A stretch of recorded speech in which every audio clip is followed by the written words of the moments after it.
എല്ലാ മക്കൾക്കും പച്ചക്കറി കഴിക്കാൻ ഭയങ്കര മടിയായിരിക്കും. ഇവിടെ അങ്ങനെ തന്നെയാണ് കേട്ടോ. അപ്പോൾ അതിന് വേണ്ടിയിട്ട് ഞാൻ കണ്ടെത്തിയതാണ് ഇങ്ങനെ ഒന്ന് ചെയ്ത് നോക്കാമെന്ന് വിചാരിച്ചിട്ട്. അപ്പോൾ അതിന് വേണ്ടിയിട്ട് ഞാൻ കുറച്ച് ബോൺലെസ് ചിക്കൻ എടുത്തിട്ടുണ്ട്. അതിലേക്ക് 1 ടീസ്പൂൺ ഇഞ്ചി വെളുത്തുള്ളി, 1 ടീസ്പൂൺ തൈരും, കുറച്ച് ഒറിഗാനോ. ഇനി നമുക്കതിലേക്ക് കുറച്ച് സോയ സോസും കൂടെ ചേർക്കുന്നുണ്ട് കേട്ടോ. പിന്നെ കുറച്ച് ഉപ്പും കൂടെ കുറച്ച് കുരുമുളക് പൊടിയും കൂടെ ചേർത്ത് ഇത് നന്നായി മിക്സ് ചെയ്ത് വെക്കുക.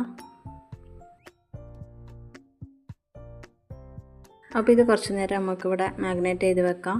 ഇനി അപ്പോഴേക്ക് നമുക്ക് കുറച്ച് ചപ്പാത്തിക്ക് വേണ്ട മാവ് കുഴച്ചെടുക്കാം. ഞാൻ അപ്പോൾ കുറച്ച് മൈദപ്പൊടിയും കുറച്ച് ഗോതമ്പ് പൊടിയും കൂടെ ചേർത്തിട്ടാണ് ഞാൻ എടുത്തിട്ടുള്ളത്. അതിലേക്ക് കുറച്ച് ഉപ്പും കുറച്ച് ഓയിലും കൂടെ ചേർത്ത് നമുക്കിത് കുഴച്ച് റോൾ ചെയ്തെടുക്കാം കേട്ടോ. അത്യാവശ്യം ചൂടുള്ള വെള്ളത്തിലാണ് ഞാൻ ഈ പൊടി കുഴച്ചെടുക്കുന്നത്. ഗോതമ്പ് പൊടിയും കൂടെ ഉള്ളതുകൊണ്ട് കുറച്ച് ചൂടുള്ള വെള്ളത്തിലാണ് കുഴച്ചെടുക്കുന്നത്. അപ്പോൾ എൻ്റെ മാവിടെ റെഡി ആയിട്ടുണ്ട്. ഇനി നമുക്കിത് ചപ്പാത്തി ആക്കിയിട്ട് പരത്തിയെടുത്ത് ചപ്പാത്തി ചുട്ടെടുക്കാം.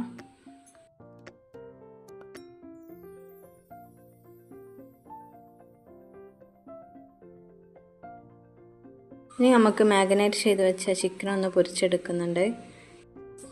കൂടെ തന്നെ നമുക്ക് ചപ്പാത്തിയും കൂടെ ചുട്ടെടുക്കാം.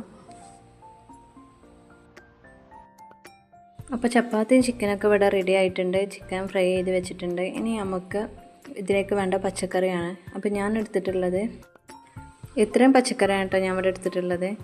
അപ്പോൾ ഇത് നമുക്ക് ചോപ്പ് ചെയ്ത് വെക്കാം. ഇനി ഇതിലേക്ക് നമുക്ക് കുറച്ച് ഉപ്പ്, പിന്നെ നമ്മൾ പൊരിച്ച് വെച്ച ചിക്കൻ ഉണ്ടല്ലോ അതൊന്ന് ക്രഷ് ചെയ്തിട്ട് നമുക്ക് അതും കൂടെ ഇതിലേക്ക് ചേർത്ത് കൊടുക്കുന്നുണ്ട്.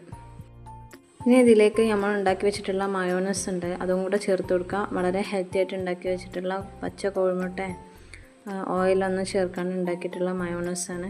അപ്പോൾ അതും കൂടെ നമുക്ക് ഇതിലേക്ക് ചേർത്ത് കൊടുക്കാം. ഇനി നമുക്കിതെല്ലാം കൂടെ ഒന്ന് മിക്സ് ചെയ്തെടുക്കാം. പിന്നെ കുറച്ച് കുരുമുളക് പൊടിയും കൂടെ ചേർത്ത് കൊടുക്കാം കേട്ടോ. നമുക്ക് ഇതിലേക്ക് എരിവിന് പച്ചമുളക് ഞാൻ ചേർത്തിട്ടില്ല, മക്കൾ കഴിക്കുന്നതുകൊണ്ടാണ് പച്ചമുളക് ചേർക്കാത്തത്. ഇടയ്ക്ക് കടിക്കുകയൊക്കെ ചെയ്ത് കഴിഞ്ഞാൽ മക്കൾക്ക് ബുദ്ധിമുട്ടാണ്ടാവും വിചാരിച്ചിട്ടാണ്. അപ്പോൾ അതിന് പകരം നമ്മളിവിടെ കുരുമുളക് പൊടി നല്ലപോലെ ചേർത്ത് കൊടുക്കുന്നുണ്ട്. പിന്നെ കുറച്ച് ചില്ലി ഫ്ലാക്സും കൂടെ ചേർക്കുന്നുണ്ട് കേട്ടോ. നമുക്കിത് ചപ്പാത്തിയിലേക്ക് റോൾ ചെയ്തെടുക്കാം കേട്ടോ. ഭയങ്കര എളുപ്പമുള്ളൊരു സംഭവമാണ്, മക്കൾക്കൊക്കെ ഇഷ്ടാവുകയും ചെയ്യും. അവർക്കൊരു വെറൈറ്റി ആയിക്കോട്ടെ വിചാരിച്ചിട്ട് ഇങ്ങനെയൊക്കെ ചെയ്ത് കൊടുത്താൽ അവർക്ക് ഇഷ്ടാവും. അപ്പോൾ ഇത്രയേ ഉള്ളൂ. അപ്പോൾ നമ്മൾ ചപ്പാത്തി റോൾ ഇവിടെ റെഡി ആയിട്ടുണ്ട്. ഇതുപോലെ മടക്കി വെച്ചാൽ അടി കൂടെ കൊഴിഞ്ഞു പോവില്ല. ഇത്രയേ ഉള്ളൂ. അപ്പോൾ വളരെ എളുപ്പമാണ് തയ്യാറാക്കാൻ. എല്ലാവരും ഒന്ന് തയ്യാറാക്കി നോക്കട്ടോ.